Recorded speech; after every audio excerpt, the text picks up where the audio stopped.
back on your whole career, what is the thing that stands out in your mind as the most important? Pelléas, most difficult. Debussy is the most difficult. Yes. Because you have to sing him as he writes, not as you want to.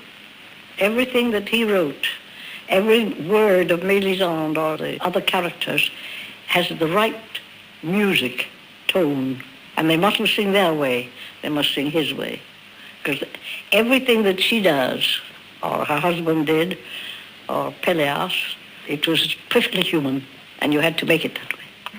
How was it that you created this role of Mélisande? Because Debussy met me, and when I sang for him at the beginning of it, he stopped and he said, "There's no one ever in the world sang my music like you.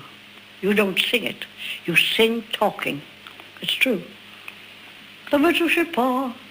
It should not be sung. Not hollered, like some of them would. Never to let them be heard.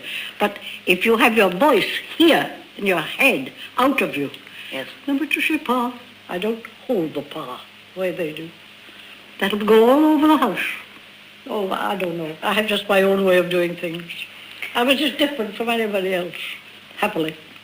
Debussy and I were great friends.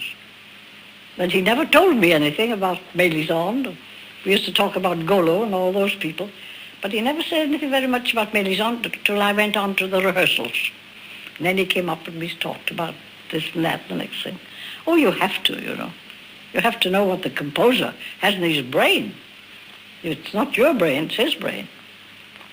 Oh, it's fascinating. I could talk and tell you so many things, but I can't remember them very much now. True that Debussy was in love with you? Oh, no, never. He may have been in love with my work, but I never was in love with anybody whom I created. No, not in the musical world. They're all crazy. You remember that you used to dine regularly every week with Debussy and his wife Lily? I don't know if his wife always was there. No. Well, regularly with Debussy. What did you talk about? I suppose we talked about music.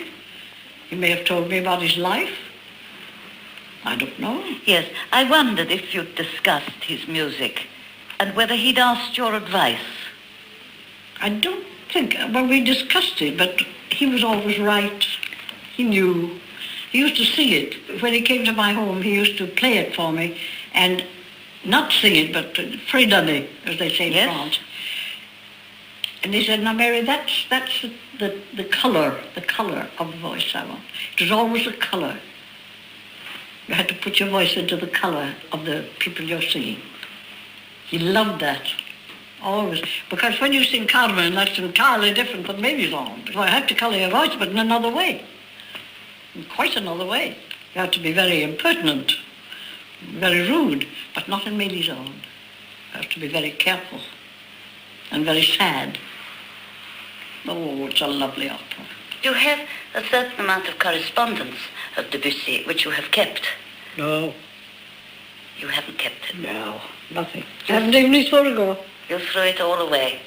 I haven't any of the photographs. You threw all the letters away? Everything. Yes. Why should I bother? The only thing that interested me was my work, was my engagements, was my creating operas. I created most all I sang. The new ones, you know. Oh, it was wonderful. Nobody to touch them. Now they can do what they like. I don't know what they're doing now. But Debussy and Massenet and so many, I can't think of them now. But you never kept their letters. It didn't interest you letters? A bit. Not a bit. No. You threw them away. Burnt them. You burnt them? Yeah. Just a lot of paper in your drawers there. Oh, I don't care. I have it all in my mind. I think of the people I like, and I forget the people I don't like. You see, so why keep them?